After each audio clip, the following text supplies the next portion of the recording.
The Arosa podcast is brought to you by Triumph Protective Coatings, which is a flooring company specializing in concrete polish, epoxy flooring systems, micro cement, and self leveling concrete. They speak Spanish and they offer awesome customer service.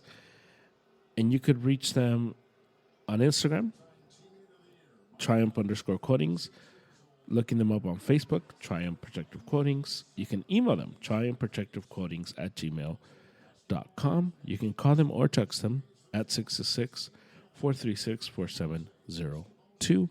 And if you use promo code ARROWSUP, you get 15% off on your next flooring project. So reach out to them, and they will take care of all your flooring needs. Welcome to the Arizona Podcast. On today's episode, David and I discuss the problem, or the, not problem, why did I say problem? The difference between being passionate and being, a consumer and a connoisseur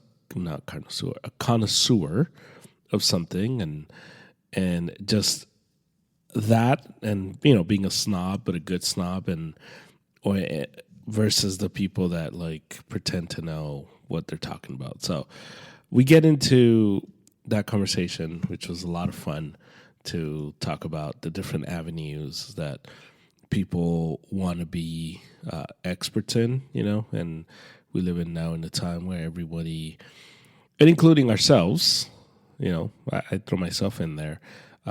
We all believe we know what we're talking about. Some people know what they're talking about. Some people don't know what they're talking about. So we get into all that. But before the pod starts, or the conversation, I throw it to that conversation, I wanted to go through week 7 of the NFL. As of now, the Ravens are up on the Bucks with 5:03 left to play, 41-18. Lamar Jackson's probably going to win the MVP again. Has 5 touchdowns, and he's just been a complete just wreck for Tampa Bay. Baker's had 2 awful interceptions that killed the Bucks, and they lose, and they have an injury too, which is not great for them, because it's bad for Tampa Bay as they make the runs, to not have Mike Evans, who went down, held his hamstring. So we'll see what the prognosis is, but didn't look good, and hopefully he's not out for long. The Chargers are playing the Cardinals in snooze fest, and the Chargers are winning 9-7 in the desert, third quarter, 40 seconds left. So, so just if I don't mention those games, that's where we're at with those games as of 7:58 p.m. Pacific time on Monday. But week 7 of the NFL, and just a few things. I want to start with the game we saw on Sunday morning, Patriots, Jaguars. And I don't want to talk about the game necessarily. I want to talk about Gerard Mayo, who everything that's came out from New England is he was the Kraft's handpicked guy. And he was that guy. He was their pet guy for years. He would meet with the coaches, with Belichick and them. But before that, he would also have meetings with Robert Kraft. And so this is the guy that they bring in, and in introductory press conferences, he talks about being different, and he talks about being more friendly and more accessible and more available to the media and all this and that. And people are like, oh, that's awesome. And a lot of it is just because he's not Bill Belichick. So they were just like, yes, he's actually going to talk to us. And week 1 starts, and they beat the Bengals in probably the most surprising game and result of the year, if it wasn't for the random Ravens lost to the Raiders. Those two games are gonna go down as the two most random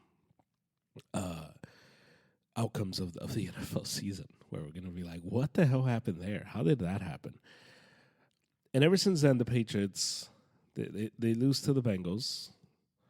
Oh, they beat the Bengals. Sorry, and you're like, whoa, the Patriots.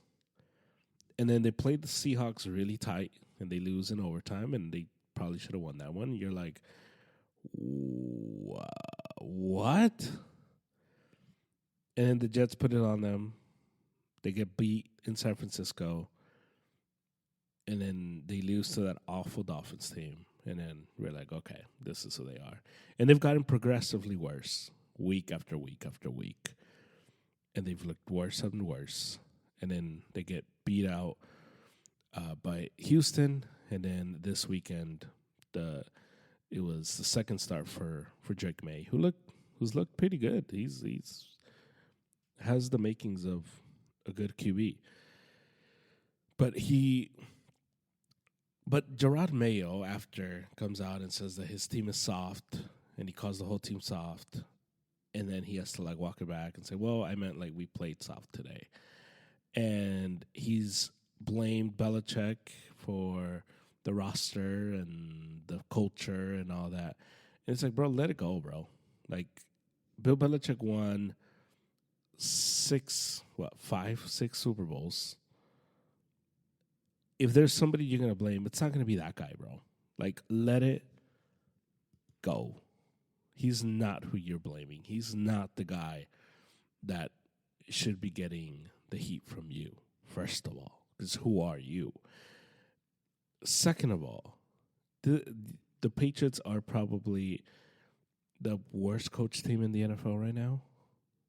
If it wasn't for the Panthers, maybe they're second best, but second worst, or the Raiders, third worst. But the Patriots are a horribly coached team. And Kraft and the Patriots spent the entire offseason crapping on Belichick, putting out a puff piece on Kraft and how he pretty much was the reason why they won the dynasty. And it's like, you won the dynasty. You had a dynasty because you had Bill Belichick and Tom Brady. The smartest thing that Kraft did was hiring Bill Belichick. And he made it seem like he was like in the middle of those two guys, like making sure that they were able to work things out. Get out of here. So I want to throw that out there. 2, Lions-Vikings was probably the best game of the week. Back and forth, felt like a playoff game. And the Lions edged them out at the end. And the Lions are, as of now, the juggernaut of the NFC. They're the class of the NFC. But the Vikings look pretty good too. And Sam Darnold might be good enough to be on a team that makes a decent run in the playoffs. The Vikings are good, and Aaron Jones looked good again. And it's going to be an interesting race down the stretch in the NFC North. Now, and so the third thing I wanted to point out is the Packers and Texans game was good. And the Packers defense stepped up, and they played a really good game. And C.J. Stroud looked awful out there. Completely awful. Other game. Bengals-Browns, we had Watson go down, popped his Achilles. As soon as it happened, we've seen it so many times now with Duran, with Rodgers, Cousins, Kobe, that now we kind of know, like, and but you're not supposed to like be like, yeah, this happened. It's almost like, well, maybe, but it's like, yeah, I think he tore his Achilles, and people were like happy, which is weird. Doesn't really happen, but Deshaun Watson is such a villain now, and it's so popular or okay to not like him and openly like hate him that people were like, yeah, karma. He got what he deserved. And I don't know. I think that's kind of crazy. But and then you had Winston do that whole thing where he talks about how you know, he's been crapped on enough, like pretty much chill. And it's tough, because whenever we have stories like Deshaun, it's always tough because obviously everybody dumps on him. He's the worst person ever. We hate him. And Deshaun didn't have a long or short. He didn't do the whole apology tour and gave money to a certain thing, and now he's the poster boy of a cause and whatever.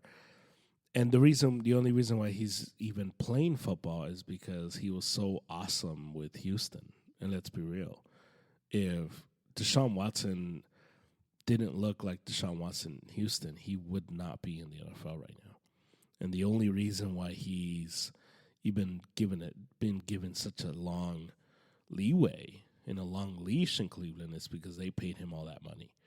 And that's why, even though he's been awful, he's probably going to be under contract because he is their cap penalty if they get rid of him for this season. For next season, the season after that, $76 million. So he's going to be on that roster. Him being injured probably makes it easy for everybody else. But I just think it's weird. I think it's a weird mentality to then just kind of dump on him, because if he kind of goes on this apology tour, like, you know what? We love redemption stories. We're rooting for Deshaun Watson now. He did bad things, but you know what? We've all messed up. And then you would get the same crowd who's dumping him now kind of go on that rhetoric.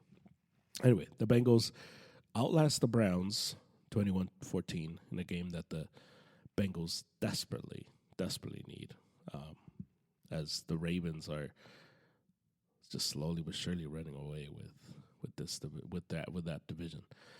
And then we had the return of Saquon to the Giants. And I know a lot of stuff has been made of Saquon. The Giants didn't pay him. And I know Bill Belichick today was like, a few $1 million more and he would have been on your team. And it's like, okay, but for what?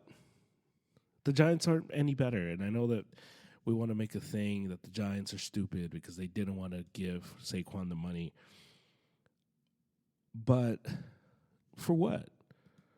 If the Giants pay Saquon and the Giants today are 2-5, we're all like, I don't know, like, did you really need to pay Saquon? Like, are you better with Saquon? And I just think it's one of those moves that because Saquon is a big name and because we have the video that makes it look so much worse, that we kind of think like, yeah, the Giants are stupid for not keeping Saquon. And in reality, the Giants probably did the right football move. Does it look smart right now? No. You don't look smart, but you kind of have to let these things play out. So hearing Belichick was funny because, like, dude, you were the, like, master of getting rid of dudes when it was unpopular to do so. Like, what are you doing? But, yeah. So I think he was just taking the time to dump on the Giants if I'm giving you my opinion, because it's getting out of control, this whole, like, Saquon. The Giants are stupid. Like, well, maybe not. Maybe not. I guess I have to talk about my beloved 49ers losing to the Chiefs again in a game that Brock Purdy blew that game. This game is 100%. Maybe 100 is maybe it's too aggressive. 95% is on Brock Purdy. He was really bad. Really bad turnovers. Really bad mistakes. He threw 3 picks. All 3 of them were awful. And Mahomes, who wasn't that much better than Purdy, he had 2 picks. But the Chiefs won, because that's what the Chiefs do, especially versus the Niners. And we lose Brandon Ayuk for the year towards ACL and his MCL, and we lose Debo for some time as he came out today. He has pneumonia. And the Niners are looking at the year from hell. That's one way to look at it. All the injuries, we have yet to see Christian McCaffrey. It's all bad. Or the Niners are right where they were 2 years ago when they made the Super Bowl. They lose to the Chiefs, and they were 3-4. And it was like, what the hell's wrong with this team? What the hell's going on? And then they rattle off a bunch of wins, and they didn't lose again until the Super Bowl. No, until the NFC Championship game, sorry. And maybe that's probably what we're saying. And I think, and maybe I'm delusional, and maybe I've drank too much Kool-Aid, and maybe I believe in Shanahan way too much. I think we're going to be okay. You get the Cowboys this week. Then you go at Tampa Bay, who's, fine, but they're whatever. You host the Seahawks. We played them already. At Green Bay.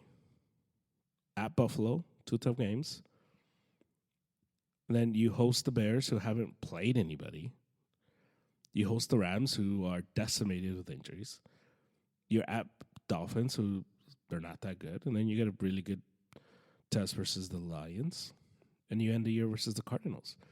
I don't think it's inconceivable to think that the Niners are going to win the NFC West. If they win the NFC West, I think if this team makes the playoffs, I think this team is as dangerous as anybody. I think it's still going to be fine for the 49ers. I still believe. Final point for the NFL. The Jets are just broken, man. The Jets are like the Clippers, and it doesn't matter who comes in, who's their coach, what players. It's just you go in there and it's a black hole. And the Jets traded for Devontae Adams. Everybody was like, "Oh, but the people that watch are like, is that what you needed? All right." And they lose to Russell Wilson, Mr. Unlimited, 37-15 in Pittsburgh, 2-5. Devontae Adams went from one struggling mess of a franchise in the AFC to another one. Difference is he can live in New York or New Jersey instead of Vegas. I don't know. The NBA starts tomorrow. My prediction for the NBA playoffs is I got Celtics, Mavericks in the finals again. That's my prediction. That's what I think is going to happen. Celtics winning again. Unfortunately. I think the Celtics are going to go back to back. Do I want that to happen? Definitely not. That's what I think is going to happen.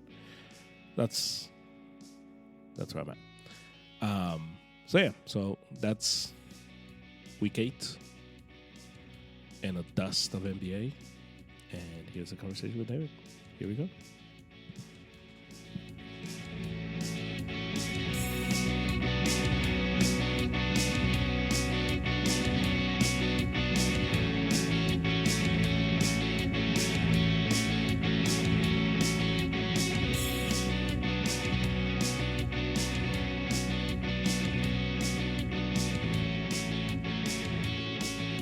Yo. Yeah. What's good? What's good? Food is good. True that it is. I'm not too loud. I have like the gain pretty high. Just checking. We good? Solid? Yeah, you're good. All right. Very nice. Got a little iced coffee right here, Nice. Homemade? No, my dad bought some, and then I just added a little cream to it, but yeah. But I've been trying to get him on the French press, but he's like he doesn't cherish like making it the way you do. He's just like, I'm up, just regular coffee, and he's on the go. Because I was pretty shook when you were like boiling the water and you're like, yo, it has to get to this exact temperature or it'll burn the coffee. Yeah. And you use the thermometer that I bought, Right. And I was like, this dude's legit, bro. This dude is like, that's some like Wayne Gretzky, like Like, can tell when the hockey stick is off by like length. Like yeah. apparently he could tell that when he played it. Like, yeah, I can tell if it's off by weight or length Right. just by pick. And I'm like, that's German with the coffee. He's like, oh, it's got to be here, or if not, Bro, coffee is not just coffee, man. see. And I wouldn't have thought so. I would have thought like, oh yeah, just get the water to boil. But you like, you showed me otherwise, and I was like, all right, Yeah. Once you have good coffee, good but coffee. it's like anything. Once you have good quality stuff of anything, you become aware Yeah, you notice it more. Yeah, of what's not good, you know? right. Like, and I think that's the I think it's the beginning of um Your perception of like there being levels to this in everything. yeah, because Yeah, you can't like I think it's hard to be it's hard to become like a snob, like the good snob, because there's bad right. snob and there's good snob. If you don't know, and I think a lot of people become snobs when they don't know um good quality stuff enough. And so you do see that a lot. Like people get into um whatever, but because they haven't had good stuff consistently, they become snobs, but the bad Right. kind of snobs. Yeah. These are the people that like, Right. Or if they haven't been shown what makes high quality, you know, right. Yeah, yeah, yeah. like if you watch like a chef and he explains to you, Yeah. oh, I did this because of this, and this, taste it, you're going to see what I mean, blah, blah, blah, Yeah. and you're like, oh, I never would have thought that, Yeah. Because I think that's where you get the people who have the ridiculous takes because they haven't had the best stuff all the time. So like I had the Krabby Patty on Saturday Oh, right, right. and it was good. That's Burger King, or who makes that? Wendy's. Wendy's. Okay, shout out to Wendy's. And so it was good. And so my sister asked me, how was the Krabby Patty? What would you rate it? And I'm like, well, for a burger, for a fast food burger, it's good. Right. But if you haven't had like a homemade burger where or a higher quality burger where they they grind them, the meat is Right. They make their own it's patty and all handmade. that. Yeah, yeah, Yeah. yeah, yeah. Or even How, like homemade. Like Stephanie will make yeah. the patties, like she'll get the ground beef and she'll like mold it and she'll do it. And those are like delicious. Those are like next Yeah. level. But if you haven't had stuff like that consistently, and I'm by no means saying that I know good burgers, but it's where you get the people who like will rate the fast food stuff higher than some other things. And those are the bad kind of snobby people, you know? Yeah. Yeah, no, for sure. And I think that's the those are the people that I can't stand. But the good snobs are the people who kind of elevate the Right. standard, and we need more of those. Yeah, yeah, because then people will actually like they'll learn about those things if you like sit and talk with them about what it is that they're passionate about making. Like Yeah. with you and the coffee, right? Because we have coffee at work. It's just like complimentary, like a little coffee station. Right, right. It's Folgers, right? Just Yeah. basically run of the mill. And not gonna lie, ever since I've hung out with you more and had like the coffee you make, I'll Yeah. still drink the coffee at work, but I can tell I'm like, oh, bro, this coffee's been sitting here like for a while, or it's Yeah. Yeah. and it's just like, like it. Mainly, I have it like when I'm like say I'm like fasting like during the day, earlier part of the Hmm. day, Hmm. just like black coffee, or maybe I'll put like a little like stevia in it or something. but I Right. can tell I'm just like, oh, this coffee's, like, you know, it's not the same. And now it's just, I'm like a little bit sad when I'm like, oh, yeah, it's the coffee at work. Versus Yeah. like when you visit and you made that the French. I was like, oh, dude, like this is you can taste the freshness because you Right. brewed it then and there. Versus a cup of coffee Yeah. that's been sitting Yeah. in that little thermos for like a couple hours already, and it was Right. probably already like maybe I don't know, like overbrewed to begin with, so it's like very Mhm. very bitter. Yeah. So Yeah. Stephanie had that realization when when she started drinking more coffee, and she doesn't drink a bunch of coffee, but she was drinking coffee at home, and then one day she drank at work, and she was like, I could tell the difference.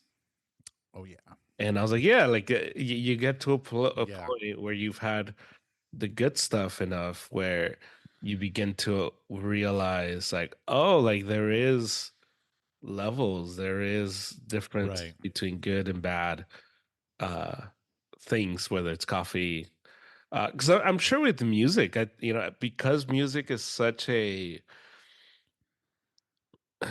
widely accepted interest, right, and because we now live in a culture where everyone has like earphones on all the time, yeah.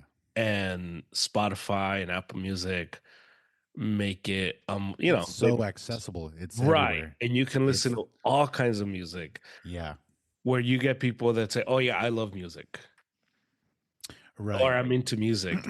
And And you talk to them for a little bit, and you're like, "Oh, let me see, like what are you listening to?" Blah blah blah. yeah, And that's like the person that you ask them their favorite genre, and they're like, "Oh, I like everything."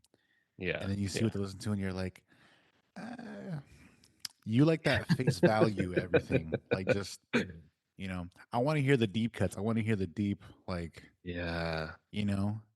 And yeah, even the way it's made too, the way music is made these days, because it's so easy to make your own, like just to become an hmm artist.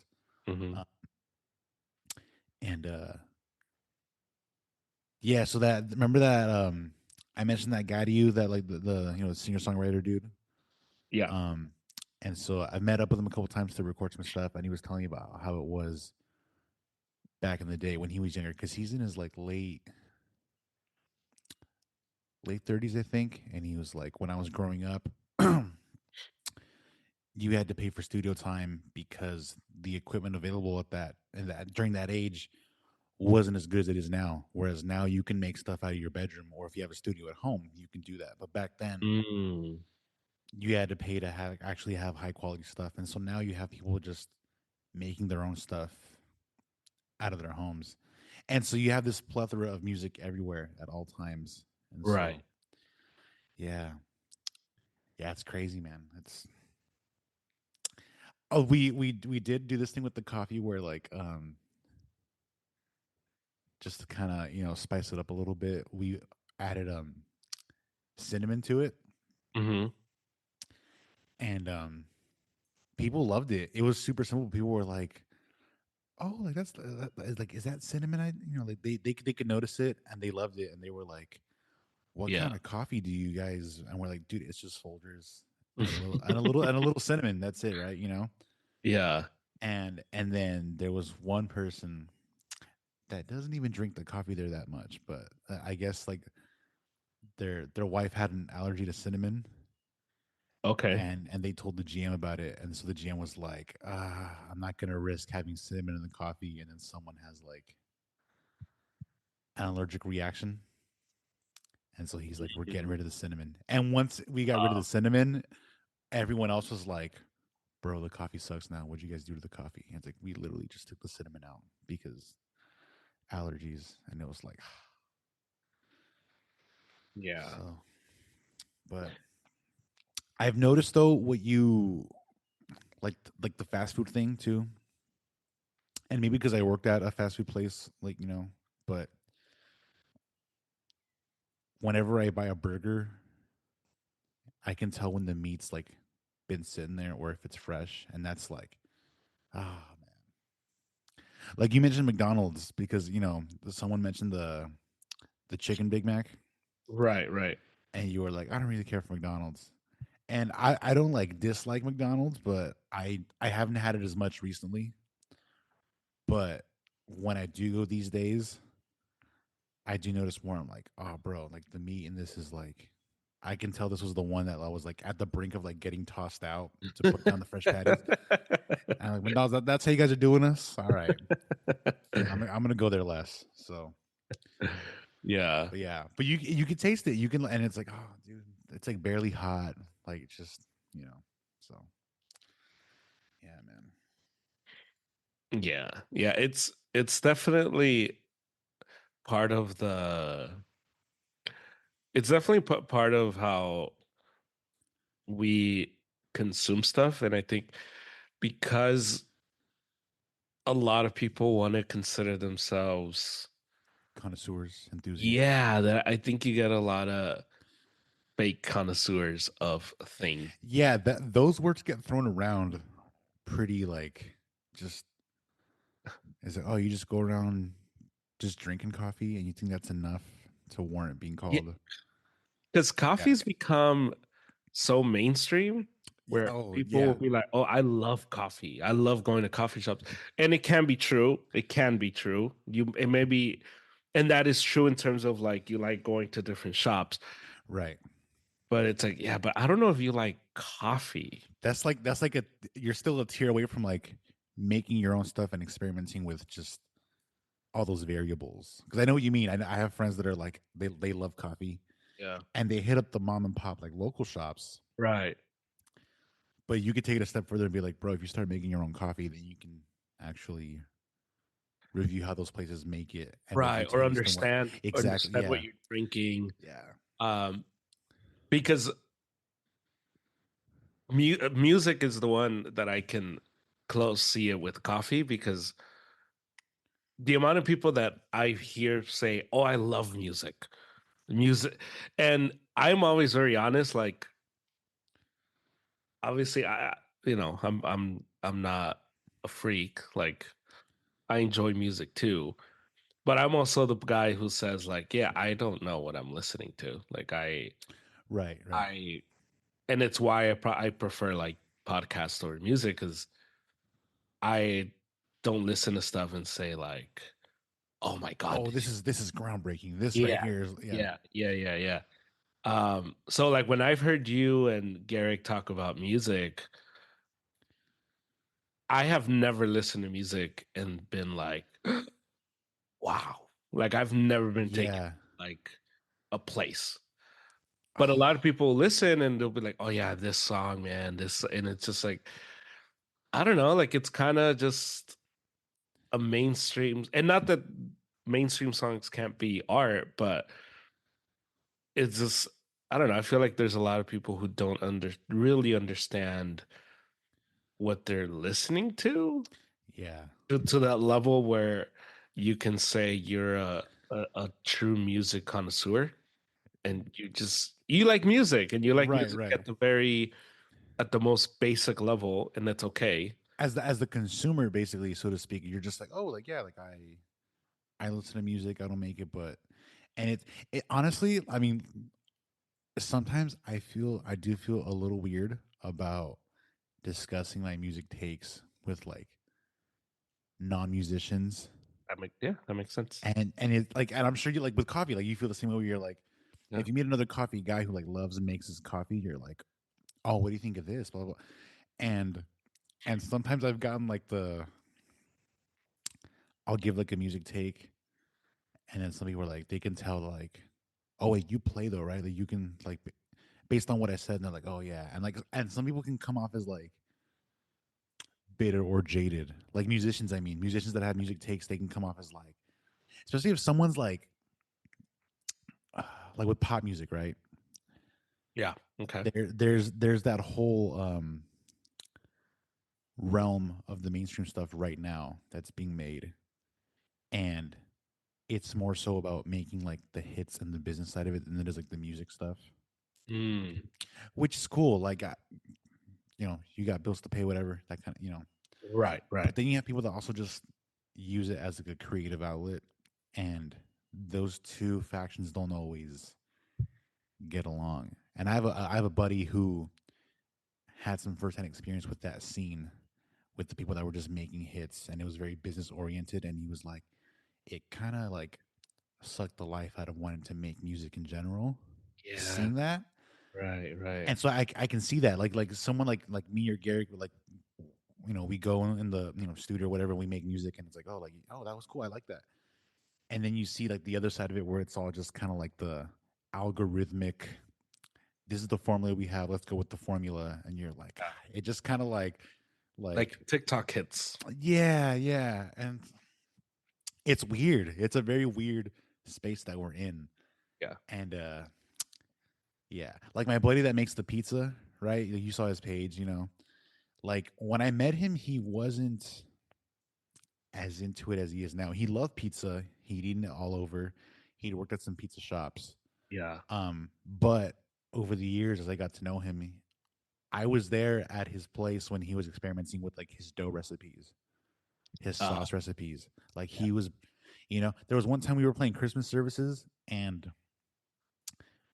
I might have told the story, but we had like an hour break in between, and I went to his like sister's house where he was baking bread, and it Mm, was like sourdough. And he's like, "Here, man, try. I just made this loaf. This loaf was yeah. made differently with this, blah blah blah." And he had like he's like, "Here, I got like some Irish butter. Check it out. Try the bread."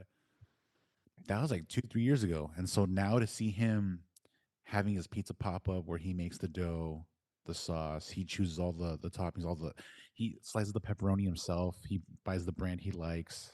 Yeah. I'm like, "Oh, dude, you're doing it. You're." Like you're in it. And so Right. when I hear his pizza takes, Makes I sense. have to respect it. I'm like, dude, like you're out Yeah. there making pizzas, Yeah. you Yeah. know? Because food is the other one.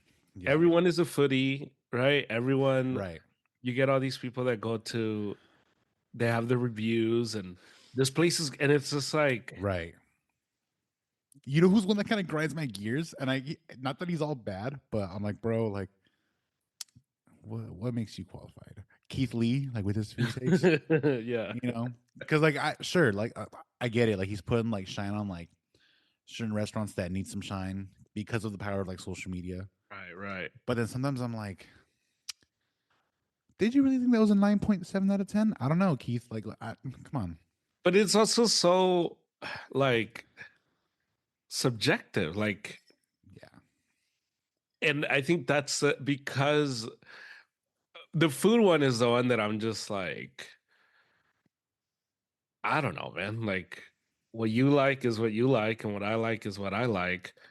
Yeah. And it just, there's no, anybody can do that, I guess. Yeah. And This goes back to your final thought last time we recorded. You're like, yo, your food take is your food take.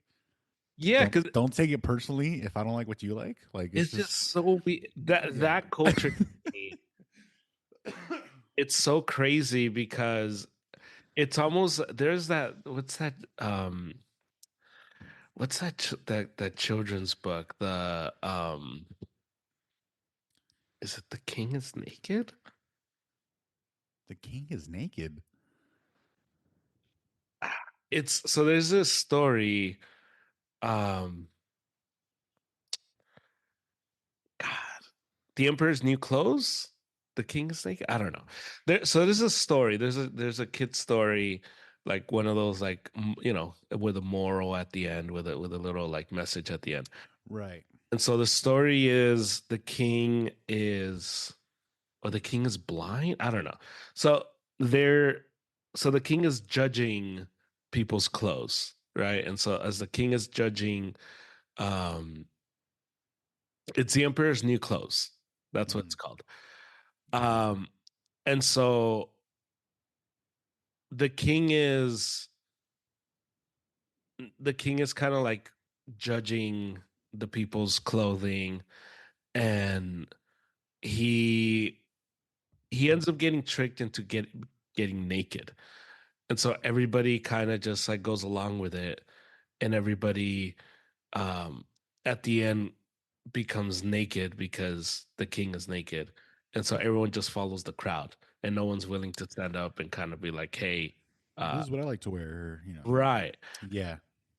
And I feel like that's the same thing with food. Like you get people who go to food who do the food reviews. So like, oh man, so and so said it was good, so it has to be good. And you go and you eat it, and you're like, God, this is good. And then, or the vice versa, you get the person that's a contrarian, and they're like, yeah, this food sucked. Yeah, this is okay. Yeah, this is Uh, and it's happens with food all the time that yeah. it's just it's so like those I always like skip whenever I get videos like that because I'm just like I don't know who you are, bro. Like, cool, it's good for you, Right. but and not that it's bad and not that whatever, but to me it's just like I don't know if we're supposed to buy into You don't see the point in like, okay, it's supposed to like sway me to go out and try this or that, and like it. Yeah, it's weird.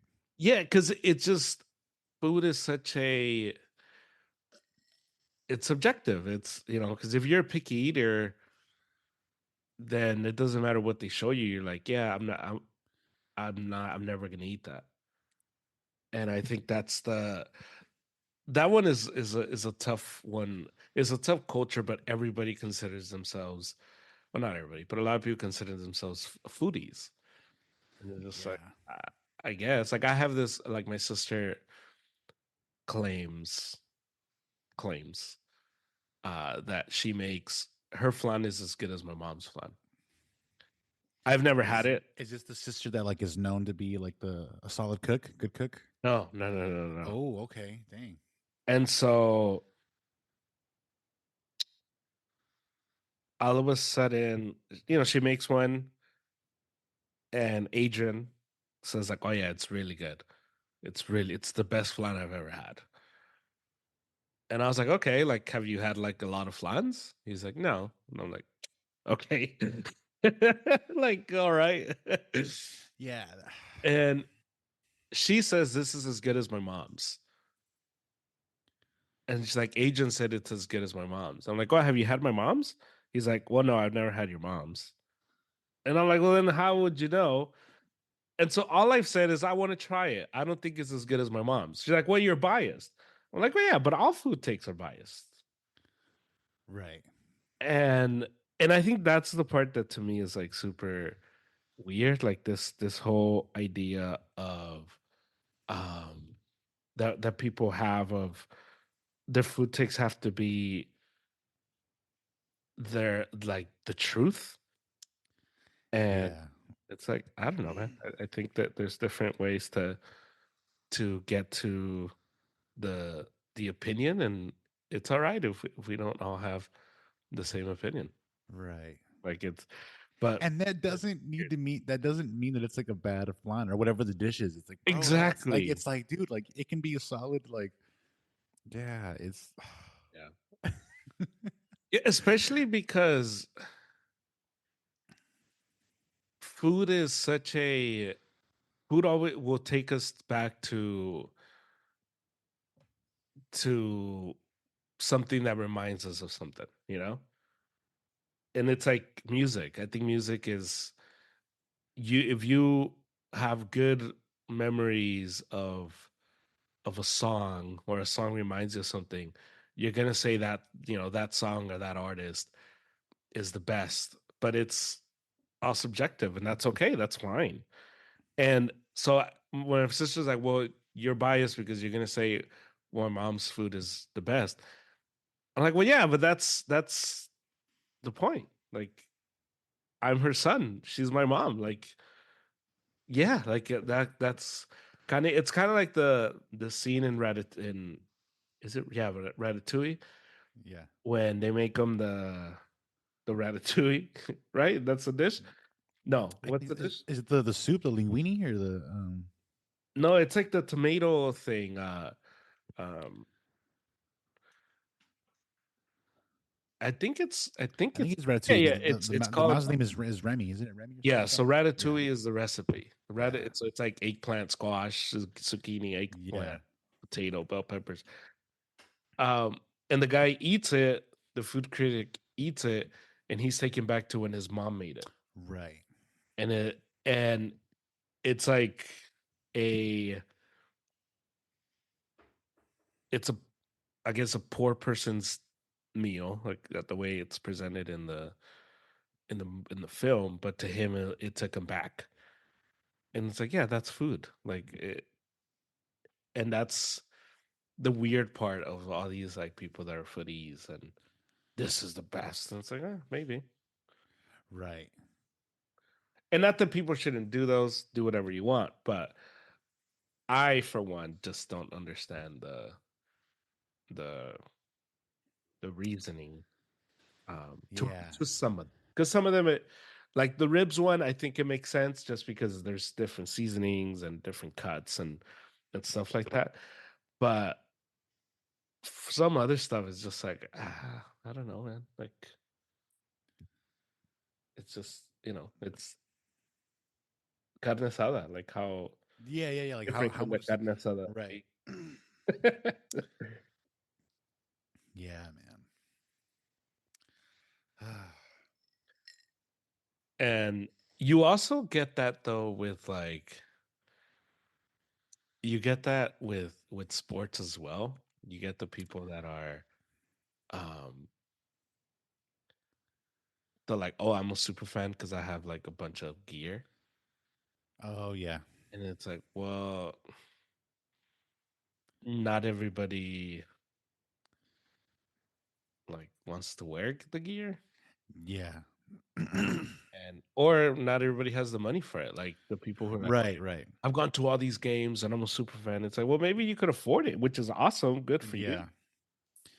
Meanwhile, there's But a dude that has like the one jersey of his favorite player, and he's like, right. That's all I need. That's my ultimate like badge of honor to be like, yo, this is my team." Yeah.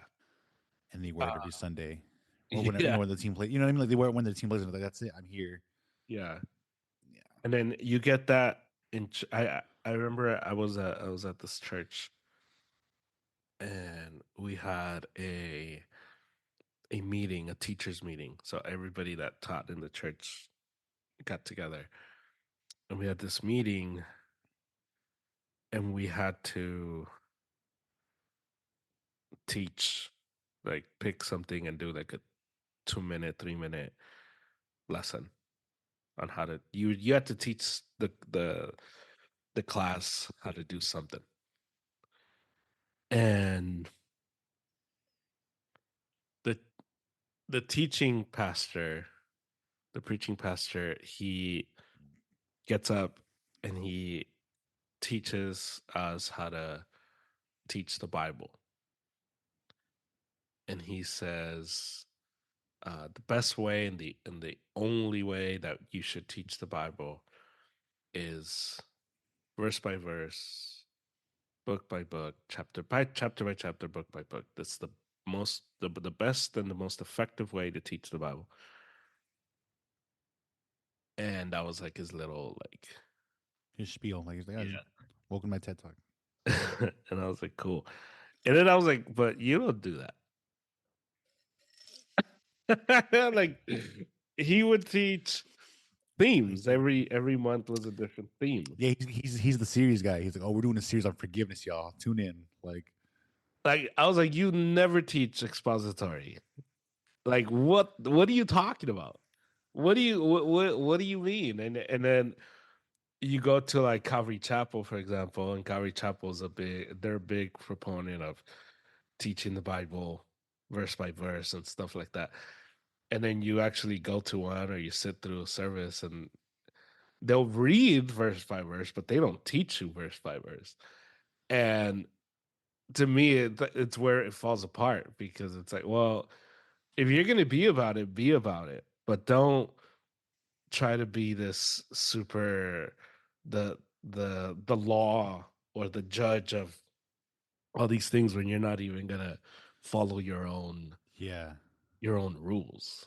And that's the part that to me is funny because you'll get like these footies, they'll go and they'll eat at some place, and then they'll go to like McDonald's and try the chicken Big Mac, and they'll give it this almost like the same rating. It's like, well, no, you right. can't do that. Like Like, on the how are you? scale, yeah. It's like, dude, like you, Like, what are we it's like, doing? bro, you had a gourmet burger with like Yeah.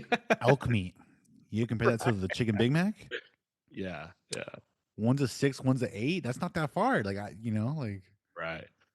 yeah, Yeah, and that's where, or you get the pizza, the Dave Portnoy, yeah, yeah. and it's like he'll have it, and he'll say like, "This is what I like," which is, I guess, different. But even that, it Right, gives because he'll it's give like, like preferences. Yeah, yeah, but it gives people also the idea, um, that like that's the only way to eat pizza, or that's the only pizza that matters. It's like, well, no, not really. And I yeah. remembered. I remember. I was talking to some friends about pizza, and I have not. And I think you and I have like a similar opinion mindset about the pizza, but Hmm. you're not as much of a fan of like the thin crust pizza, Right, right. right? And it can be good. I'm in the same boat. I'm like, oh, like I'll like, bro, if you give me some pizza, I will tear it up live. Like just Hmm. But I've always just dug the appeal of like a thicker pizza or like stacked. Yeah. And I'd love to someday try like a legit Chicago deep dish, like just go and And I mentioned that to some friends, and they were like, "Oh, bro," they were just ripping me like that, bro. That's all bread. Like, no, thin crust is where it's at. Thin crust is the best. Blah blah. And it's like, bro, that's your preference. Like, you do that. Like, you keep your Right. little, you can keep that little kids meal version pizza with that thin crust. You know. Um, but my buddy, he's made me the one that makes the pizzas. He's made me a Detroit style deep dish. Um, and so I had it, and I was like, dude, this is amazing. This is like, this is so my speed. This is where like this is what I think pizza should be like for me.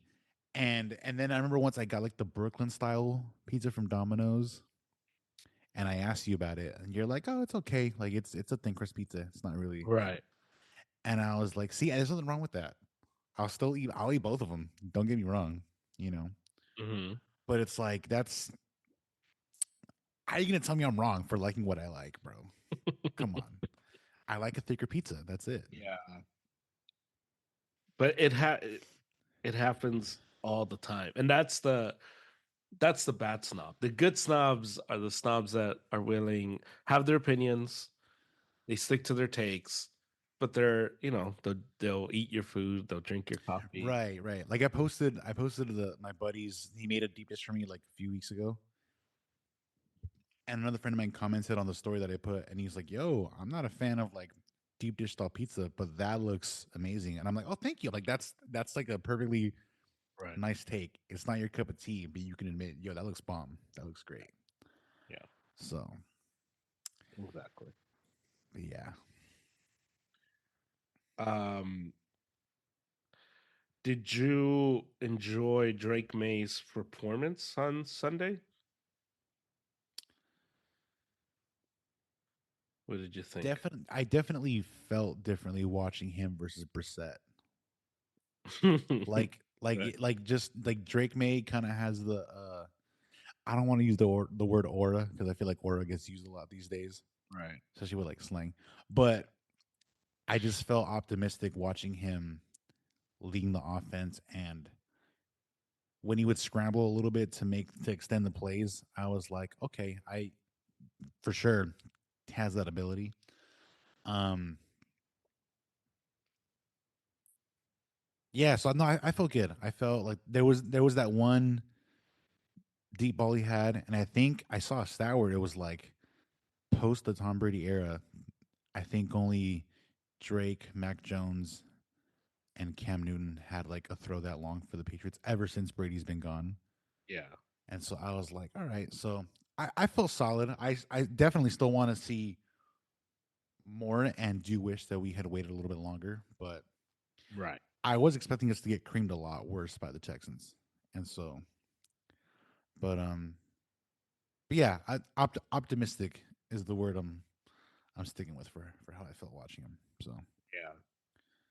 Yeah, which is not something you guys have had for a while now. yeah, And so that's always, I think in terms of quarterbacks, football is the most interesting sport in terms of that because if you don't have a quarterback, you have nothing, and it's such a Right. Unless you're like dialed in everywhere else to the gills completely. I'm talking like 2000 Ravens. You're like, yo, your defense is without a doubt, Mhm. you know, because But Trent that's Dilfer wasn't like that good. But that's what I'm saying. so That's so like an extreme. fair. That's like, yeah, Yeah, that's like, bro, that's unless you do have that, unless you have several studs and your defense is putting up like record numbers, and you're yeah. like, yeah, we'll get by if Trent can give us, 7, 10 points a game, and it's like, what, like, so. But yeah, very rare. Don't screw this up, Trent, and we'll win. Don't worry. Right, right. And that I think that's the part that it's that as a football fan you realize, dang, if you have that guy, nothing else matters. And Yeah. and when you don't have that guy, because I mean I've seen it with the Niners, everything is top notch, and the quarterback is Lackluster, and you're just like, oh yeah, man. and it's just like it's why the Niners haven't won a Super Bowl. Like it's the reason number one why that hasn't happened because they have been A plus everywhere else and C at the quarterback, and that's been the reason. And you just like, dude, like it's why the Jets did are doing what they're doing to keep Aaron Rodgers happy because Aaron Rodgers, even though he's in his 40s or about to be 40, Aaron Rodgers is good enough, special enough to be a difference maker, even though your O line is not that good Right. and you have like turmoil all over the place. And that stuff matters. It's why the Chiefs, even though their roster is I was not about to say the Chiefs, like, yeah, like we awesome, it's like well, they got Mahomes. So as long as they have Mahomes, it's kind of it's fine. They're fine. yeah. Well, And you and Gary mentioned like last time where it was like they're kind of now becoming a team where they rely on the defense. yeah, Um and Mahomes is also special. So Mahomes being special and not having that many like studs, for him to throw to, right. but having it's a little reminiscent of what the Seahawks had going on in years prior, where they had like the Legion of Boom, and Yeah, Russell Wilson was still young enough and mobile enough to keep him alive, even though the offense wasn't like spectacular. yeah, But yeah, but that defense would just always keep him in games. yeah, yeah. And that's what you're looking for. Or the Patriots when Brady was throwing to like Trey, to Troy Brown, and Right. but the defense was solid. Right. You had Rabel, McGinnis, like all those Yeah. dogs, and you're like, And oh, everybody was like, well, if Manning had that defense, and it's like, well, he had all the offense, so I don't know. Like yeah. The you're Crimea throwing River, bro. You had Reggie Wayne. Reggie, come and on. Marvin Marvin Harrison, Harrison. Adrian James, yeah, Dallas Clark, bro. Come on. I don't want to hear it. yeah. So the quarterback position is the most. There's no other position like that in sports Yeah. because if you have the quarterback, you don't care about anything else, and everything else is fine. And if you don't have the quarterback, you talk yourself into all the other stuff, but deep down you know, but we don't have the quarterback. It's the Dolphins thing. They have a good roster. They have flashy guys, Tyreek Hill, and but you look at Tua and you're like, Tua's the quarterback, and that's the reality of it, or Yeah. and it's or you look at the Rams when they mortgaged everything to get a guy that was good enough to get them over the hump, and he was good enough to get them over the hump in terms of skill.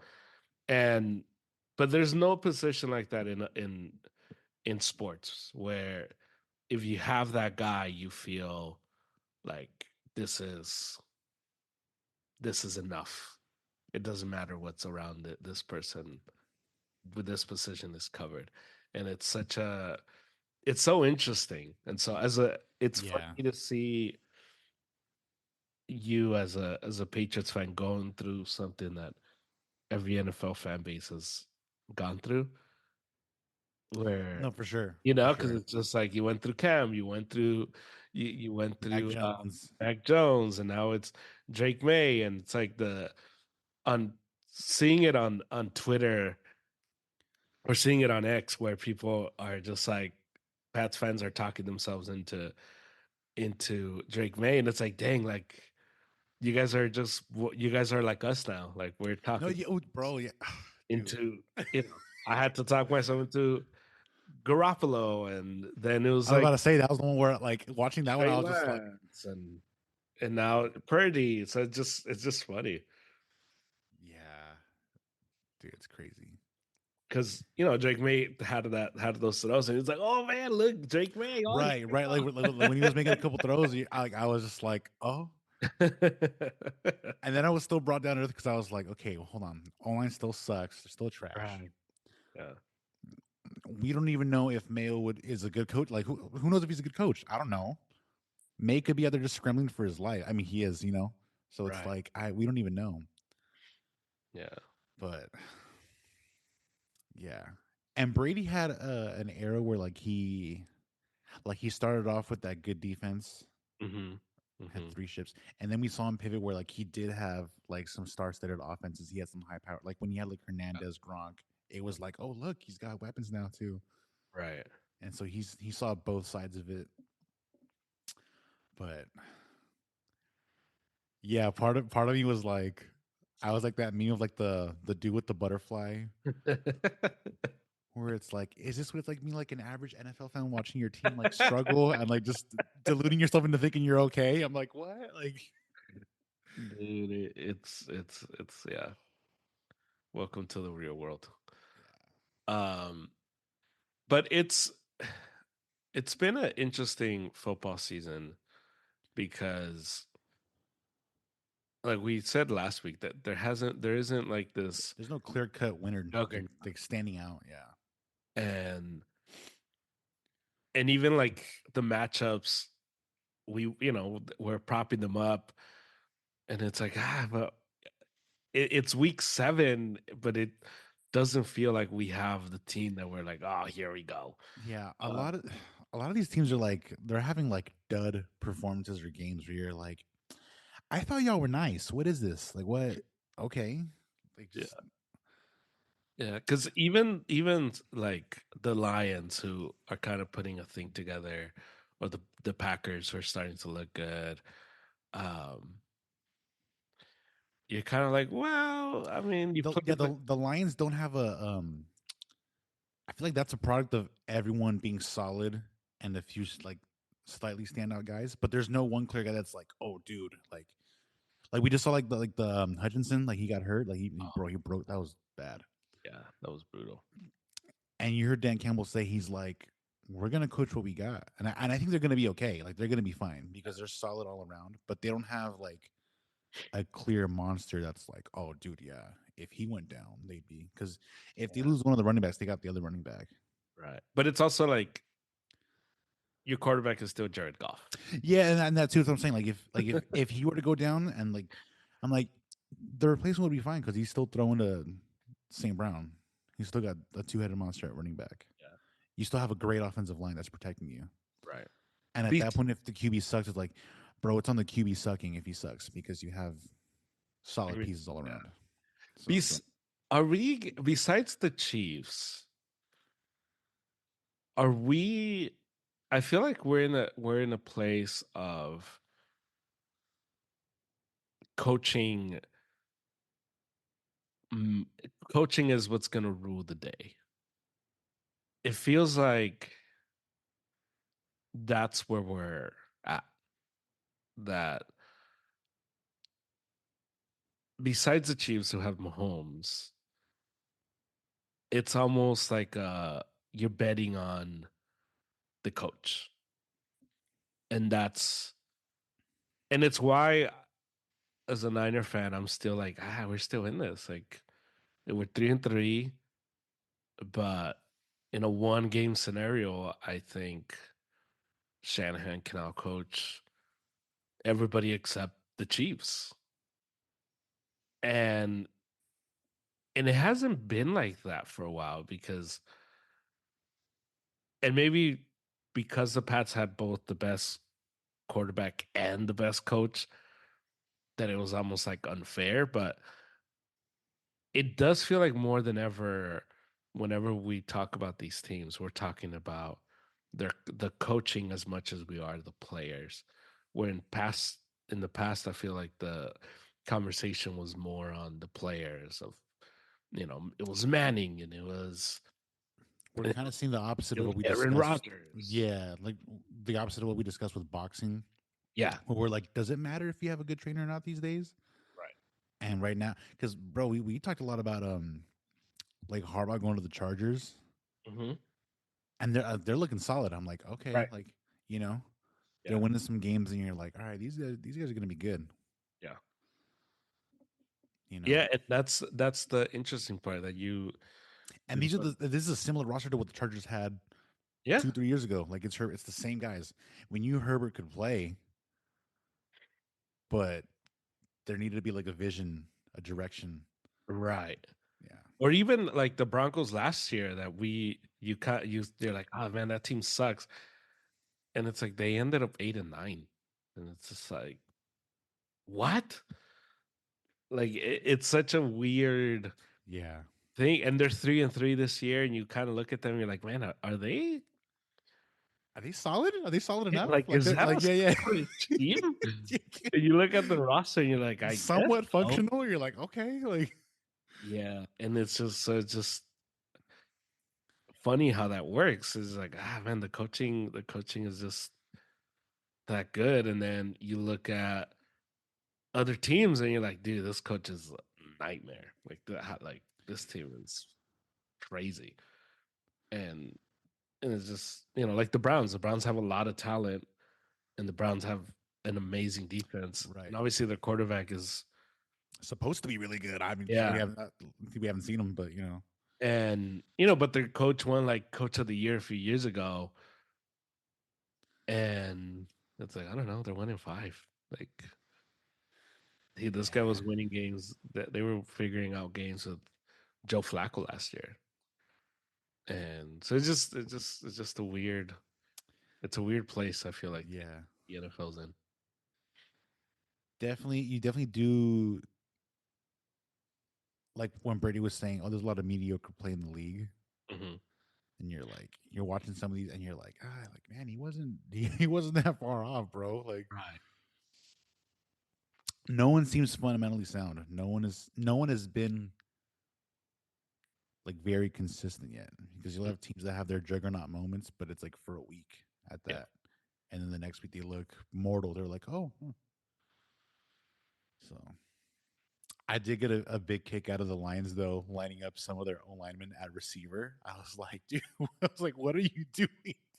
Bro, the Lions Oh my went gosh. full middle finger mode Yeah, dude. Cowboys. And you're just like, Yeah, damn. bro, they ran a hook and ladder. I was like, isn't that from the movie, The Hook and Ladder? I was like, what is going on? And I was like, dude, you're up by like 25. Like most teams are just running the ball. And these guys are like, no, we're gonna like Let's put our tackle at wideout. Let's see. Let me see that snap. Let me see that release, bro. Let me see. And you're like, what? if this was like a college game, you would have got in the whole like sportsmanship, like why they're running up the score. Right. Or if it was another team. But I think because it's the Cowboys and everybody hates the And it's the Cowboys, Lions too. They're finally getting like some shine. They're like, it's yeah, like, yeah, let yeah, him do it. stick it to them. And you got Yeah. they kept showing Jerry Jones, so people were just like, It yeah. was his birthday. You're like, ha. You're like, dude. It's like had that been any other team, it would have been like, all right. Well, It's like, well, remember all the backlash with the was it the Saints and Falcons? Like mhm. when yeah, and everyone was like, oh, and I was like, bro, these are grown men. Let them play, bro. Come on. Yeah, because had had that been any other team, it probably goes like, dude, like lay off. Like, what are you Like doing? if that had been the Chiefs, they would have been like, oh, how dare you guys? Like, Yeah, had the Chiefs done that to the Lions, it would have been like, right. stop. Like Yeah. it's like You would have seen all the Andy Reid like the menu card memes, like with like the play call. It's like a menu. You're like, come on, Andy, put the fork down, bro. You yeah, ate. the The whole meme of team ate, like bro. he's dead already. Like Yeah, yeah, stop. yeah. The Simpsons are like, stop it. But yeah, that was wild. I was like, dang, like they're doing this up by this much. Like, Dude, oh, save them for later, man. bro. Seeing the big guys though in the like, I think like the Niners don't they put sometimes they'll put like Trent Williams at like he'll be like a flanker, and I'm like, that's gross, dude. Yes, I want to see more of that, dude. Can you Oh, imagine being just like being a linebacker or oh, a dude. corner? You just have Trent Williams just rushing at you, Yeah, coming he off, gets like a running start at you, like he's pulling across. Oh, dude. bro.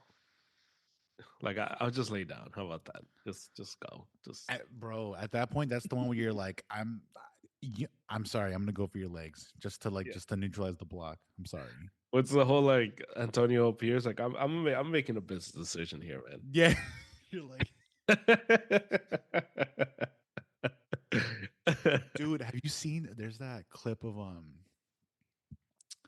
it's Channing Crowder, and he's talking about when he had to go up against Jonathan Ogden. He was the left tackle for the Ravens, Yeah, right? yeah. You know, and he was like, before I'd played that guy, you know, that your coach would be giving you like, your signals on like what defense to run, what blitz, Right, right. what specific move you're doing, like a rip or something, you know. And he was like, when we got to the Ravens and Jonathan Ogden, the first time I played him, I looked over at my coach for the call, like on what to use, and the coach was like, he like shrugged his shoulders. He was like, I don't know what to tell you, bro. Good And luck. then, and he's like, because that guy, I mean, he's massive too. He's like one of the biggest tackles to play. Yeah. But he's like, bro, he would just forklift you and he would be laughing while doing it. And after that, you were like, and Chanker's not a small guy. He's like at least like 6'3", 6'4", but he's like, bro, that guy. He's like, I saw why my coach didn't have anything for me. He's like, I'm not gonna give you anything that's gonna work, Yeah. and you just gotta I back it up. remember watching one time uh what's his name? Haloti Nada. Oh yeah, And I don't forget who they were playing, but I had the ball snapped and he rushes and he all he does he goes and he just with his hand just shoves or moves to the side the lineman blocking him just from the shoulder. He just like right. and the guy just like Toppled over like a turtle, like on his back. He's just like, I was like, like, bro, that has to be oh, that's a good feeling. the most humiliating feeling, emasculating. Just because there's one thing if the guy is faster than you, there's nothing you can do. Maybe you can like cheat a little bit and get off a little faster, move your hips, Right. and but he's faster. He's faster. But if you're that big and another dude is just like just way stronger than you, where he makes you feel like a little kid, like it has to be like the worst. Like Oh yeah. it's kind of like when you're like 18 or whatever, 17, you're a teenager and and an older dude is like, "Hey, what's up, bud?" And you're like, I'm not. Yeah. You're like, ah. Your cool uncle still calls you kiddo, and you're like, Yeah. I'm ground. I'm ground. Like you're like, damn it. Like, oh my gosh. Okay, bro. Okay, this one happened too. Like you talk like okay, I've been like carded before. Like say I buy like a bottle of wine or something, you know, Yeah. and the cashier like sees your ID. And this is happening when when I've been like 21, 22, you know. Mhm. But they look at your ID and they're like, this happened with me like with a lady here like at the local like food for less. Right. She's like, "Oh, mijo, you're a baby," and I'm like, like, stop, like, especially since I look older than my age. Like, bro, I did not. Sometimes I wouldn't even get carded at 21. Like Right. me and Sammy once went shopping together when he visited, Yeah. and we got in separate lines just to see what would Mhm. happen. Right, right. And he got carded and I didn't. And I looked over at his line and I was like, bro, are you kidding me? Sammy's getting carded. I'm like, come on, bro. Yeah. But yeah, boy, when they give you the oh my god, oh you're just now 20. I'm like, come Like, on, oh, you're so young, you're so yeah, little. yeah, you're a Yeah. baby, and you're like, No, I'm not. stop, dude. Yeah, man. It's an interesting time in the NFL because it does feel like we're in a transition mode. And this feels like one of those years where honestly we probably are gonna get Chiefs Niners in the Super Bowl again. Yeah, It just because it doesn't it feels like a repeat of last year where the Ravens are hot, but everyone's like, yeah, we've seen this movie before. They're let's wait till it's like the AFC Championship to yeah, see if they're still yeah, hot. we've seen this movie Yeah, before. And then you look at the Bills, and yeah, same thing, same thing. Josh It's Allen's like amazing, but they can't be Mahomes. And you look at the NFC, and it's like, well, the Vikings, Lions, Bears, and Packers are all like solid, but one of them is gonna have to. They're gonna cancel each other out. They're gonna put one of them's gonna have to like go through the Niners, and they're gonna like beat each other up, and the Niners will kind of just waltz in. The Commanders are they for real? I don't know. Like they've had a good start, and then you look at the South, and you're like, I mean, the I'm giving the Commanders like the Texans treatment like last year, where no one yeah, expected them to do anything, and then CJ Stroud was becoming CJ Stroud, and you're like, that's cute. We'll wait for you next season to kind of just yeah. It's just so it's just to me that this is kind of how the NBA was for a while, where it was just like Warriors, Cavs, yeah. and I'm just like, well, until somebody beats these two teams, I'm kind of just gonna go about it as if these teams are gonna just be there in February again. And because I was talking to a coworker, and he's a Chargers fan, and he was just like, I don't know, like I don't know how to make what to make of this season. And, so I told him, well, it's not crazy to think the Chiefs will continue to do Chiefs things. Right. And McCaffrey comes back in November, and the Niners go on a run, and all of a sudden you look up, and it's like, oh, the Niners and Chiefs are playing each other again. Like that's not crazy. And he's like, yeah, like that. It's just like it's almost inevitable. Like what the end. He's also got a new coach, so that's another thing. I like. I feel like coaches aren't tenured like they used to be back in the day, Hmm. Yeah, and so it's like, dude, you got to give these guys some time to at least like a year or two to establish something.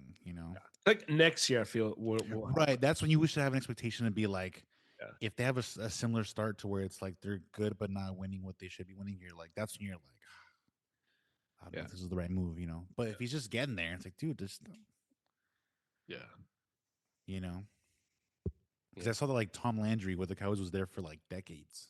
Like Hmm. he was just, and it's like, Yeah. You got to let you some might get a season or two in the NFL, and if you don't start winning immediately, you're like, you're out of there, bro. right.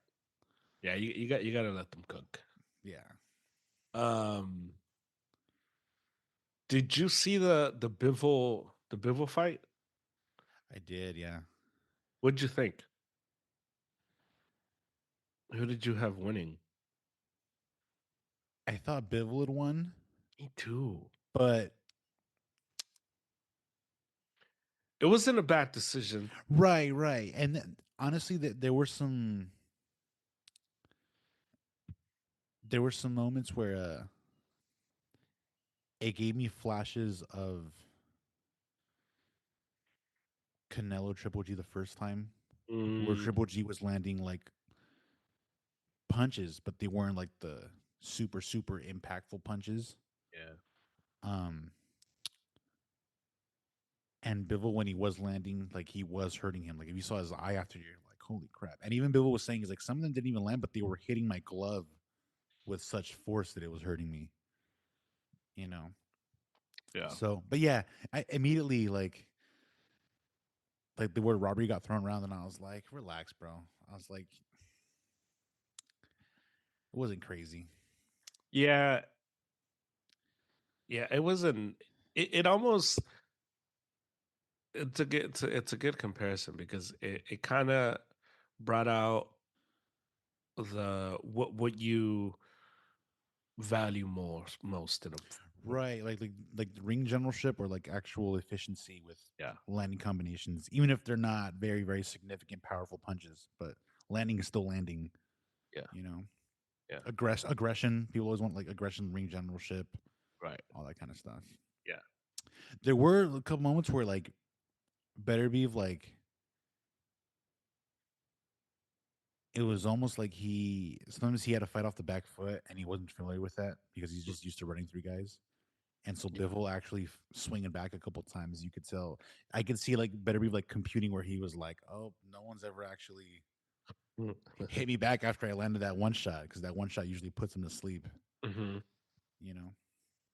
I thought it was interesting that Bivol said Canelo hits harder. Yeah, I saw that.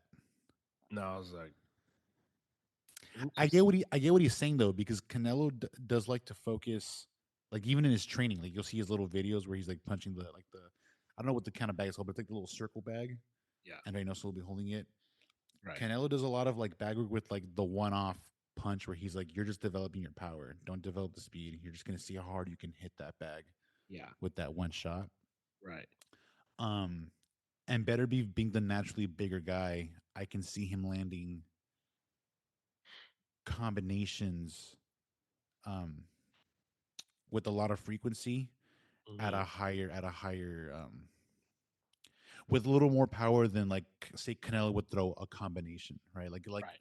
because I saw when Bivol was like, yeah, his combinations in general are they hit harder. But we're talking one punch where you can load up everything on it. And he's like Canelo does that better, you know. Yeah. Yeah. Which made sense. Yeah. Yeah. Because especially in that fight with Canelo, Canelo was looking for like the one like big body punch or like uppercut that would do some damage. Um, yeah, that was nice though because I mean, like, dude, Canelo's tiny, bro. He's tiny. So for a light heavyweight to say that, you hear that, bud? Stop playing with him. Come on, man. Yeah. I wonder And Shakur too, because Shakur be saying, "Oh, bud, Shakur, worry about your own fights, bro. Come on." yeah, stop canceling your pay-per-views. Yeah, dude. Yeah. Um, we are approaching the end of the year, and there was the rumor where Canelo supposedly was going to fight in Japan. I think that's not happening, right? I don't know if it's gonna happen this year, but dude, Maybe next year. that picture of him with Inoue, I was like, "Did you see that?" Yeah. And I was just like, "Canelo, you just told us you don't like traveling. Like literally, he said you only travel because your wife makes you travel. Yeah. What are you doing in Japan, bro?" So I think that's something for next year. Maybe plan there. I don't know. Like maybe like a late January fight or something. I don't know. Just a random. Yeah, like some kind of like some puff piece, you know. Yeah. Yeah, we'll But see how all that turns out. Um, have you seen have you seen the stuff of the Benavides Morel stuff the fight? Just like anything leading up to it? not just the poster when we discussed it. Hmm. Um, but I don't know. I feel like that guy talks so much where it's like it's always the same. Him and his dad, they're like broken records. They say the same things, and then because even when before they announced the fight, there were all these like the rumors, right? The breaking news guys that say breaking news, Right. but it's not even breaking news. They're like breaking news. Benavidez says he has a big fight planned for, and it's like that's not even. Bring me a name, bro. And there were all these names thrown out because they were saying, "Oh, it's going to be a big deal." And I saw it was Morel, and I'm like, "Is that Yeah. breaking news?" I don't know. Right. Like Canelo would be breaking news. That would be like but Yeah. yeah, I don't know. I do wonder. Has he said anything about wanting to fight Bivol? Bivol and Bitter, they want a rematch, though, right? I saw they're both open to a rematch. Yeah. Yeah. Yeah. Yeah. Yeah. Which makes So, sense. yeah, for sure. So, yeah, I'm wondering if Benavidez is gonna start like just mouthing off about undisputed 175 and who he wants of the two guys, or saying, "Oh, I already gave Bivol that work in sparring like 5 years ago." It's like, all right, bro, sparring is sparring, but okay, Yeah. yeah. Yeah. Exactly. Um.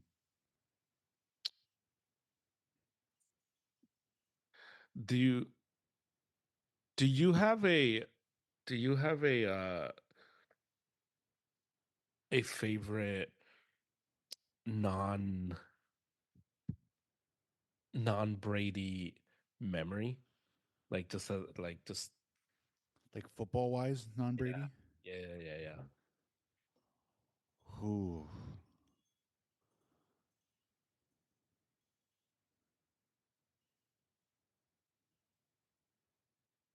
Like when it honestly, yeah.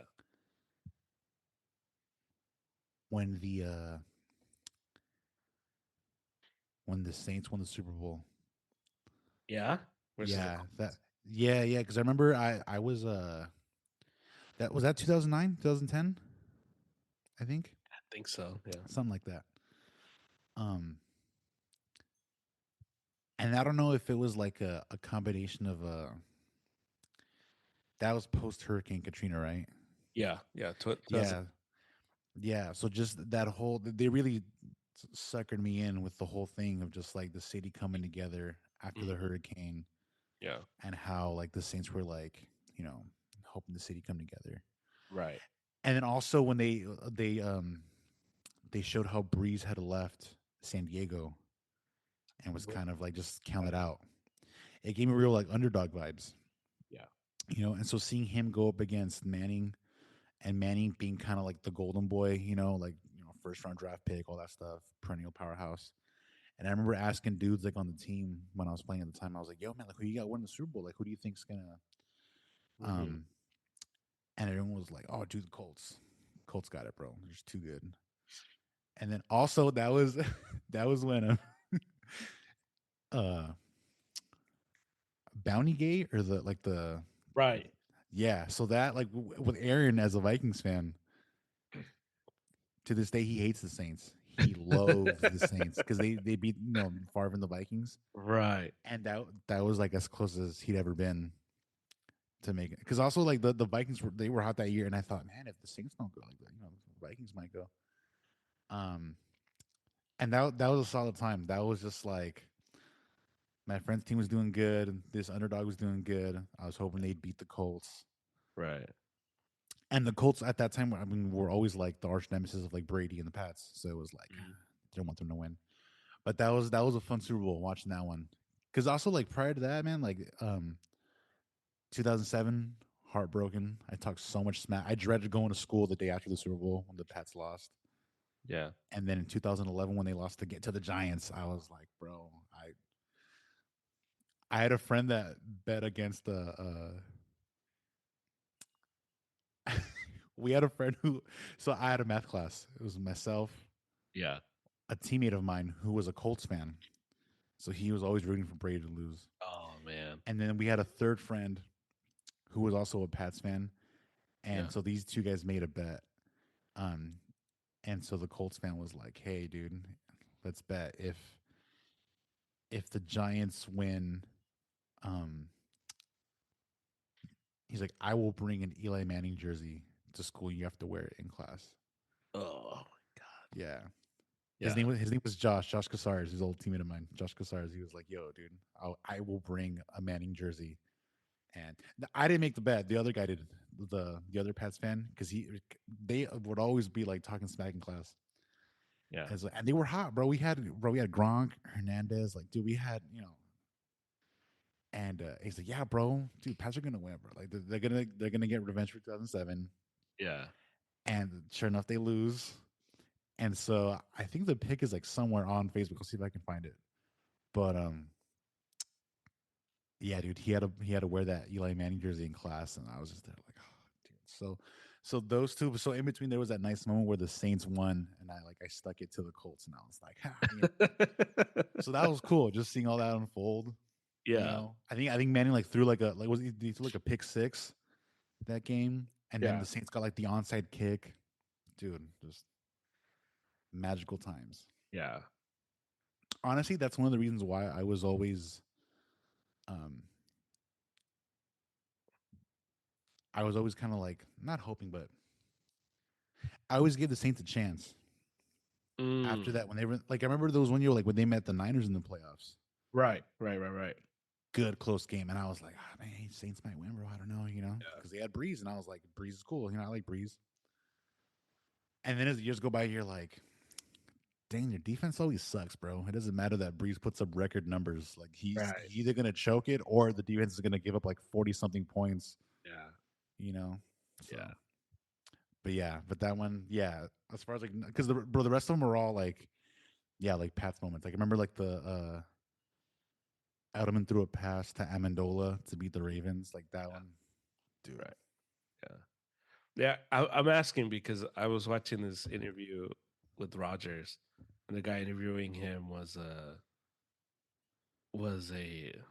or is a Bears fan.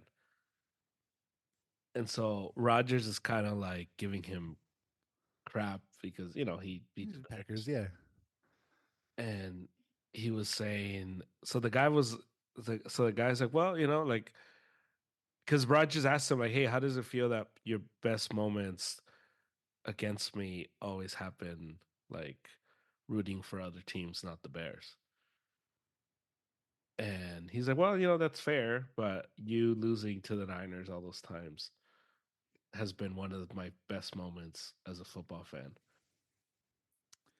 And so it just made me think, like, what are some of our favorite moments, or our favorite moment non Non your non teams, non involvement? your guys. Like, Because mine was when the Pats beat the Seahawks in the oh yeah, that one, and when the Pats beat the Rams in the Super Bowl, and just those are some of my favorite moments. Just because seeing at the time Sherman, who I hated, and now I love Sherman. right, right, But seeing him just like, oh, like what is happening? And dude. it His was, face when they made the pick, he was like, dude, yeah, that because I remember just when when the Golden Tate catches the crazy catch, and I was like, are the Pats gonna lose another Super Bowl with a crazy catch again? right,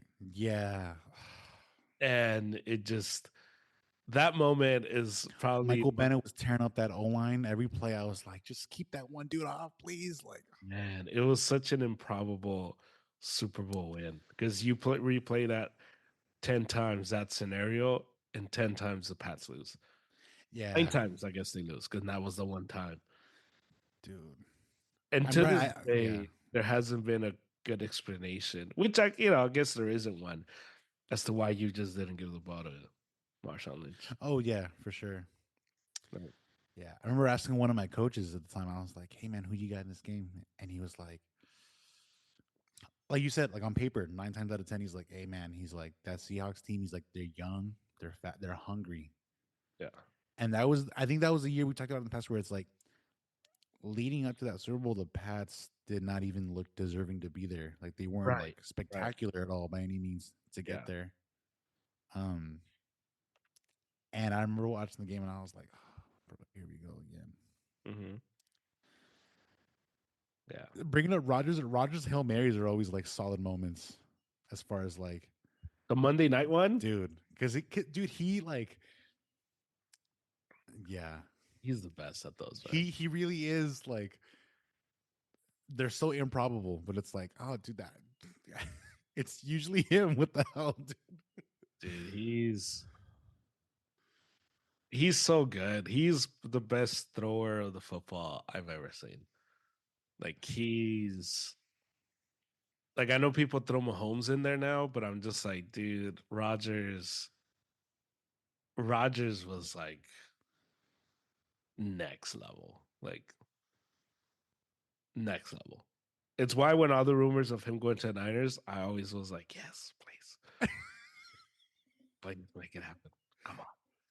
Because just to be able to root for that guy and a guy who can just throw, like he made a throw on Monday where he put it like in the craziest spot where only Yeah, Lazard can catch it. And Adrian was watching the game with me, and we are just like, oh my God, like what is that? Like who dude. it just yeah, I, somebody I think Eliza once was like, no, that I wouldn't have wanted to root for him. And I'm like, nah, man, I would have definitely would want to root for to have Rogers on your team and just like to Yeah, see that guy throw the ball and to see that guy just like complete passes that you're just like, oh, come on. Like it's just yeah. That so yeah. his stuff is great. I do wonder if his like, what's the word? Like his demeanor, I guess. Hmm. Right, because you knew him like with the Packers, where like Yeah, they never really always put guys around him or like on defense to just kind of yeah, help him out. right. And even now with the Jets, you're like, bro, it's the Jets, you know. Yeah, So I do wonder if he were to go to an organization that like just was like, yo, let's help him out, let's get him some solid defenders, someone to block for him. yeah. Would his demeanor change about like just, Maybe. you know, because like with Brady, like he would get on everybody, or at least Bill would get on everybody, and them too. Between them, it's like, bro, everyone was on the same page about just the goal, Yeah. and it never felt like Rogers had that. And so it's like I could see, I don't know, maybe he is that way, but I could see him just kind of being like, I'll be awesome, like I'm gonna make those throws, but Yeah. bro, our defense is like to rank 27th, like I could see him just kind of being like, Yeah, But if that would have changed, would he change and be like, come on, everybody, let's right. go, let's Yeah. push. Well, because you do wonder, right? Like you do wonder if where some guys would be if they were to land in a different spot, Yeah, like and but then I don't know. You get dudes like Brady that just figured it out. And it's just like, well, he wins a little more, but is he Brady? I don't know. right, Like I think that's the part that becomes a super hard conversation because then had he been like you give him the Niners roster, for example, we're probably getting a Rodgers Brady rivalry year in, year out. And then, maybe he's looked at the way Manning was looked at. right. Yeah. So, yeah. Yo, real quick, seeing that Seahawks Broncos Super Bowl, that one was pretty fun too. And just watch it. I know people were like, "Oh, it's a boring game because it was like a one sided," Right. but as soon as that snap went over Manning's head, that set the tone for everything. I was like, "Oh, sign me up, bro." Yes. And that defense was like, "You get a touchdown. Everybody gets a touchdown." I'm like, "Oh, I hated that Super Bowl. was it because it's the Seahawks?" Yeah, it was the only time I ever rooted for Peyton Manning. And Dang. but also it was coming off the heels of Sherman doing the whole like you try me with a sorry receiver. Sorry, yeah, yeah, with the shotgun nose, like he's like all flared up and like, And it's just like, dude, we should have beat that team. That should have been us. Because I remember just the whole conversation was just Yeah, how yeah, that was legendary that defense was, and I remember being like, we would have done that to the Broncos too. Like that would have been us, and but your team lost. So if you say anything, you're just a hater, and it's like, dude, we played these guys to a stalemate, and they kind of just destroyed an old Peyton Manning. We would have done the same, but it's a imaginary world. So it's like, the so what ifs. I hated that Super Bowl so much because he. Oh, Because you watch football a year and you're like, dude, Manning doesn't have it, man. And the just it was a foregone conclusion. The winner of the Niners Seahawks was gonna win the Super Bowl, and it just was like, dude, like, come on, like, what are we doing? And so watching them just celebrate, watching them just get pick after pick, and just have it not even be a game after halftime, and you're just like, dude, like, not only do I have to hear about the Legion of Boom, but now they're champions, and it's like Uh, nightmare. And it was like that as well. The Rams when they won the Super Bowl, oh yeah, versus the Bengals. It's like, Bengals, you stupid. You guys were there. Like, and now it's just that I gotta live with. I gotta live with all the gifs of Andy Stafford Donald with his ring. and Donald and the whole like pointing at the flag Yeah, and just like, God, like had Tart caught that interception, and none of this would happen. And but so is life. yeah. Yeah. Do you have a final thought? Final thought.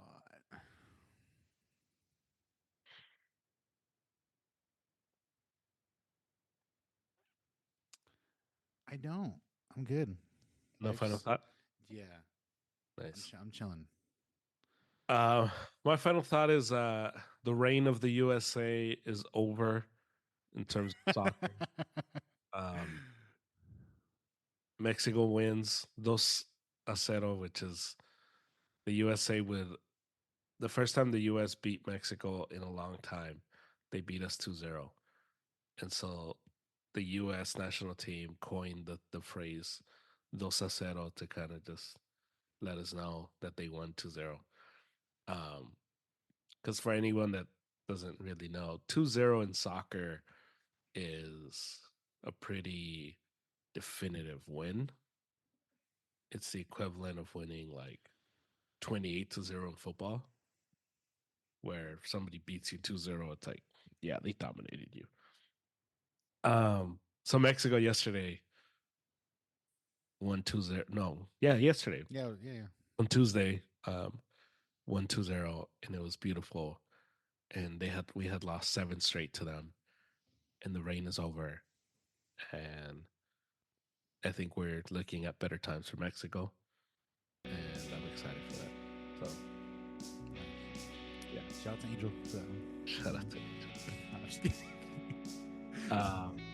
Do you have anything to plug? Um,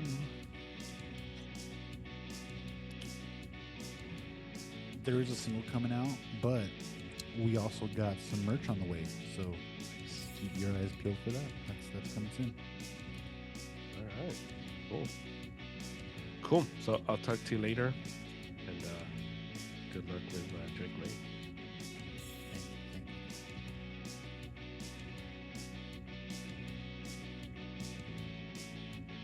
The Other Podcast was brought to you by Triumph Protective Coatings. You can find Triumph Protective Coatings on Instagram, Triumph_Coatings. You can call them or text them 626-436-4702. They offer awesome customer service, and they do amazing work. So reach out to them for your next project, and if you use promo code ARROWSUP, you you get 15% off your next order. So reach out to them. They'll take care of you. Triumph Protective Coatings. That's the pod. Thank you to Angel. Thank you to Triumph. Thank you to David. I'll talk to you again on Wednesday. World Series preview and Christian Worldview Wednesdays. Double pod for you. That's what we did here. So stay tuned for that World Series preview, Yankees, Dodgers on Wednesday with Harry.